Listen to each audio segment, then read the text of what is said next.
दोस्तों स्वागत है आप सभी का आपके अपने YouTube चैनल जनसेवा विद नवनीत पर। सीएम योगी आदित्यनाथ के द्वारा फ्री राशन की स्कीम को आगे बढ़ाए जाने के साथ ही लोगों के मन में सवाल चल रहा है कि अगले महीने किस तारीख से इन लोगों को फ्री का राशन मिलेगा। तो इस संबंध में प्रमुख सचिव के द्वारा आदेश जारी कर दिया गया है, तारीख बता दी गई है। यहाँ देखिए बताया गया है, उत्तर प्रदेश के मुख्य सचिव दुर्गा शंकर मिश्र ने कहा है, सीएम योगी आदित्यनाथ ने खाद्यान्न योजना को आगामी 30 जून तक के लिए पुनः बढ़ा दिया है। इसके तहत खाद्यान्न वितरण 20 अप्रैल से पहले शुरू हो जाएगा। यहाँ पर प्रमुख सचिव के द्वारा तारीख बताई गई है, 20 अप्रैल से पहले सभी लोगों को उत्तर प्रदेश सरकार की तरफ से मुफ्त का राशन उपलब्ध करा दिया जाएगा। इसके साथ ही सचिव के द्वारा प्रदेश में ई ऑफिस को बढ़ावा देने के निर्देश जारी किए गए हैं। उन्होंने IGRS सिस्टम पर आने वाली शिकायतों का तुरंत निस्तारण करने के आदेश जारी किए हैं। इसके साथ ही जैसा कि आपको पता है, सीएम योगी आदित्यनाथ के द्वारा कहा गया था, अब ग्रामीण जनताओं की सभी समस्याओं का समाधान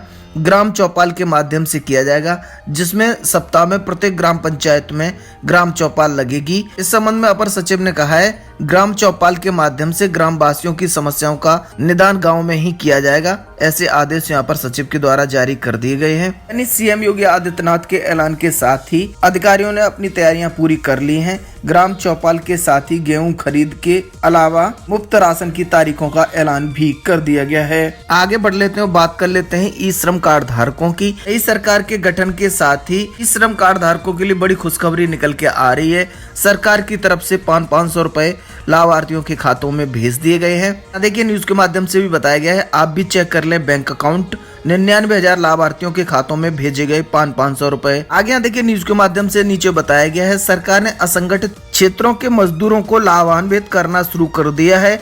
ई श्रम पंजीकरण करा चुके मजदूरों के बैंक खातों में रकम पहुंचनी शुरू हो गई है।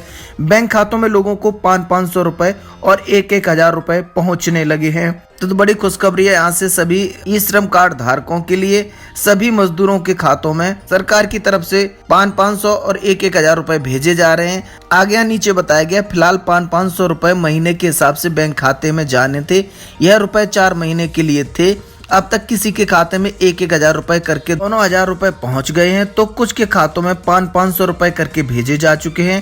पहली किस्त फरवरी में, दूसरी किस्त मार्च में बैंक खातों में जा चुकी है। दोस्तों अगर आपने भी ई श्रम कार्ड बनवाया है तो अपना एक बार बैंक खाता जरूर चेक कर लें। साथ ही यहाँ से आपको ये भी बताना चाहेंगे, सोमवार और मंगलवार को 2 दिन के लिए बैंकों की हड़ताल की वजह से बैंकें बंद रहेंगी, तो 2 दिन तक आप लोग बैंक खाते चेक कराने मत जाइएगा। अगर आप लोगों का मोबाइल नंबर बैंक खातों में रजिस्टर्ड है तो मिस कॉल मार के अपना बैलेंस चेक कर लीजिए। नई सरकार के गठन के साथ ही शासन स्तर से नया आदेश जारी कर दिया गया है, जिसके बाद ग्राम प्रधान और पंचायत सहायकों में खलबली मच गई है। देखिए यहाँ न्यूज के माध्यम से बताया जा रहा है, मनरेगा में नहीं चलेगा रिश्तेदारों का खेल। जैसा कि आप लोगों को पता है, सबसे ज्यादा भ्रष्टाचार अगर किसी सरकारी योजना में होता है तो मनरेगा है। यहाँ पर ज्यादातर पैसा भ्रष्टाचार की भेंट चढ़ जाता है। सरकार इस पर सख्त हो चुकी है। यहाँ देखिए बताया जा रहा है, मनरेगा में जनप्रतिनिधियों और अधिकारियों के रिश्तेदारों के नाम से पंजीकृत फर्मों की कुंडली खंगाली जाएगी। प्रदेश सरकार ने क्षेत्र पंचायत प्रमुख, ग्राम प्रधान और मनरेगा के अधिकारियों और कर्मचारियों की ओर से अपने अपने रिश्तेदारों के नाम से फर्म या कंपनी बनाकर निर्माण सामग्री, स्टेशनरी, ईंधन और अन्य सामग्री आपूर्ति करने की जांच के आदेश जारी कर दिए हैं। मनरेगा के अधिकारियों कर्मचारियों के रिश्तेदारों के नाम से पंजीकृत फर्म से आपूर्ति बंद की जाएगी। यहाँ पर ग्राम विकास विभाग के अपर मुख्य सचिव मनोज कुमार सिंह ने सभी जिला अधिकारियों को मनरेगा में वेंडर के रूप में पंजीकृत फर्म या कंपनी की पृष्ठभूमि की जांच कराने के आदेश जारी किए हैं। मनरेगा में 60% राशि मजदूरी और 40% राशि सामग्री मद में खर्च होती है। देख लीजिए दोस्तों, 40% राशि सामग्री मद में खर्च होती है। अब इसमें करते क्या है, ये ग्राम प्रधान के साथ ही ब्लॉक प्रमुख ये अपने रिश्तेदारों के नाम से फर्मों को रजिस्टर्ड करा देते हैं। उनको लाभ पहुंचाने के लिए पैसे और धनराशि निकाल ली जाती है, जबकि बिल्कुल भी कोई भी सामग्री की खरीद नहीं की जाती है। बड़ा भ्रष्टाचार होता है। इस पर नकेल कसने के लिए सरकार ने नया आदेश जारी कर दिया गया है। जैसा कि आपको पता है, हर जिले में प्रतिवर्ष सामग्री मद में करोड़ों रुपए की खरीद होती है। निर्माण सामग्री, स्टेशनरी, ईंधन, दीवार लेखन या फ्लैक्स प्रिंटिंग का कार्य वेंडर के जरिए कराया जाता है।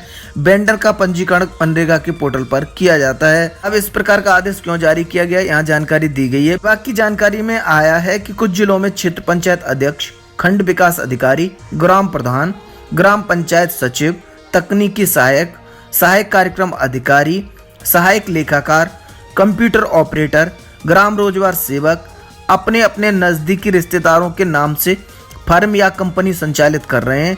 उन्हीं की कंपनी के जरिए सामग्री की आपूर्ति कर हर महीने लाखों रुपए का भुगतान उठाया जाता है। विभाग ने इसे गंभीरता से लेते हुए सभी जिला अधिकारियों को पोर्टल पर पंजीकृत फर्मों की जांच कराने के आदेश जारी कर दिए हैं।